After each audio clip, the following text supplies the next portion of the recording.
Саламатсыздарбы.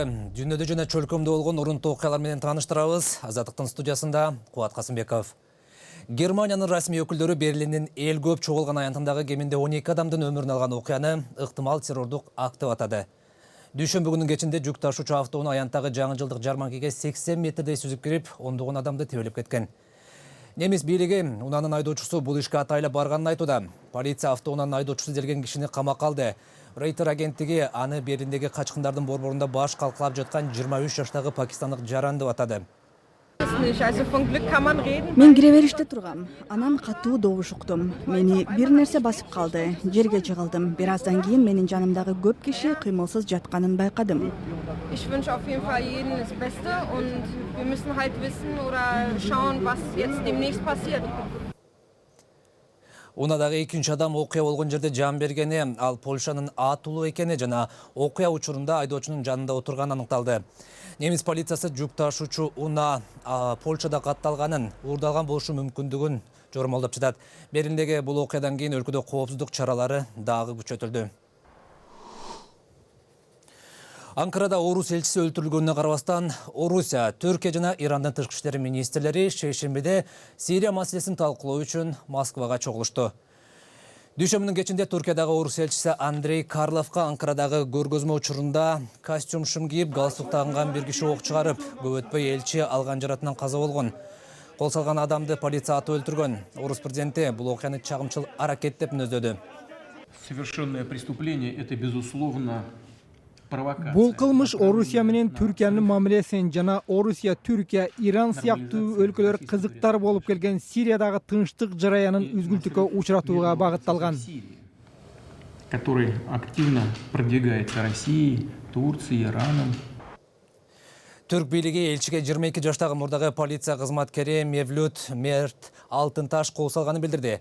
Ага байланышы бар делген 4 киши кармалды. Айрым түрк расмийлери бул окуя боюнча бозгундагы түрк динаятчысы Фетхулла Гүленди күнөөлөштү. Гүлендин өкүлдөрү болсо тескерисинче чабуулду айыптап чыгышты. Түркия бул окуяны Орусия менен бирге иликтеп чыкмай болду. Ал тапта АКШнын Анкарадагы элчилигине да ок атылып, полиция шектүү адамды камакка алды. Бул окуядан кийин Американын Түркиядагы элчилиги жана консулдуктары убактылуу жабылды. Элчиликтин маалыматы боюнча белгисиз бирөө жергиликтүү убакыт боюнча таңкы саат 4 чамасында ок чыгара баштаган.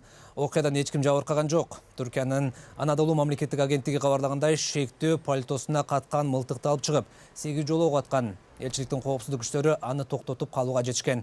Анкарадагы Орус элчисине кол салуудан кийин Ирандын Түркиядагы элчилиги да убактылуу жабылды. Сибирдин Иркутск аймагында косметикалык лосьон ичип каза тапкандардын саны кеминде 54 адамга жетти. Мындан улам Иркутсктун губернатору Сергей Левченко аймакта өзгөчө кырдаал жарыялап, курамында алкоголь бар боярышник деген лосьонду сатууга тыюу салды.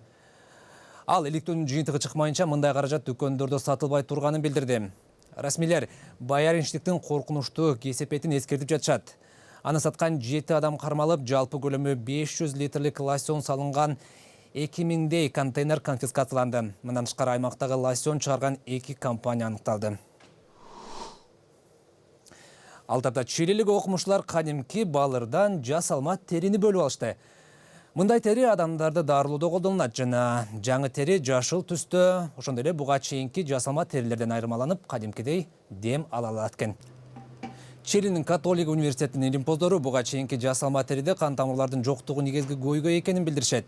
Себеби кан тамыр болбосо териге кычкылтек жетпей калат. Ал эми балырдан жасалган жаңы жасалма тери фотосинтез процесси аркылуу дем алат.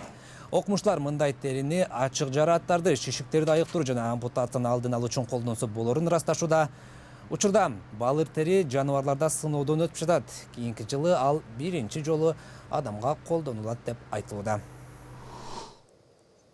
Кызык ачылыш. Мына ушул жана башка жаңылыктар биздин сайтта бар экенин эскертебиз. Биздин дарегибиз Азаттык /.org. Ошондой эле биздин бардык видеолорду социалдык тармактардан, атап айтсак YouTube жана Facebook'тан көрсөңүз болот. Ал жактардан бизди Кыргыз Азаттык уналгысы же Азаттык медиа деген аталышта издеңиз.